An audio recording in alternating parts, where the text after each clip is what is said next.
Oi, eu tava arrumando o cabelo de uma menina, que a gente já abriu uma loja. Ela está feliz hoje. Opa, não cai não, hein? Olha lá, ela. Legal. Legal que ficou aqui. Eu vou passar no computador. Olha que legal. Falei oi pra gente. Pra eles. Olha aí. Ficou bonito, né? Meu penteado. Ficou? Fale aí um pouco. Sim! É claro que sim, né? Ela fez muito direitinho demais.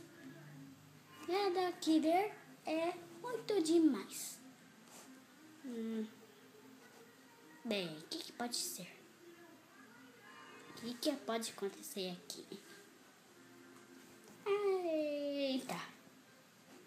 Tô usando peruca, né? Eu tô usando peruca, né?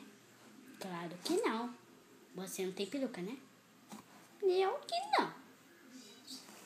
Pra mim parece que sim. Espera aí, sua salutinha. Você tem olho de princesa. Você não é a Barbie?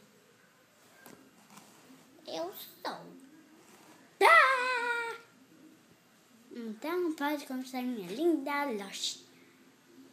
Espera aí. Olha aqui que eu trouxe. Aquele corrente lá. Meu pente. Bonito, né?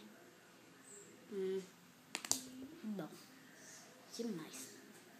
Lá vem uma coisa esquisita. Ai, você me enganou.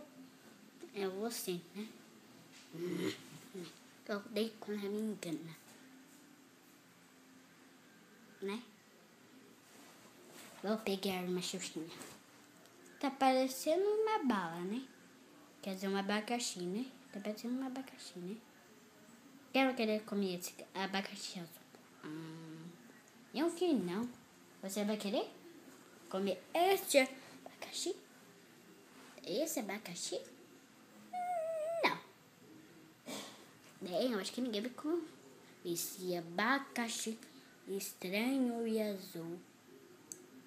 Ninguém. Eu acho que é melhor a gente fechar a loja, que já vai chover. E assim vai acabar meu celular. Ih, já começou a chover. Chuvarada, chuvarada,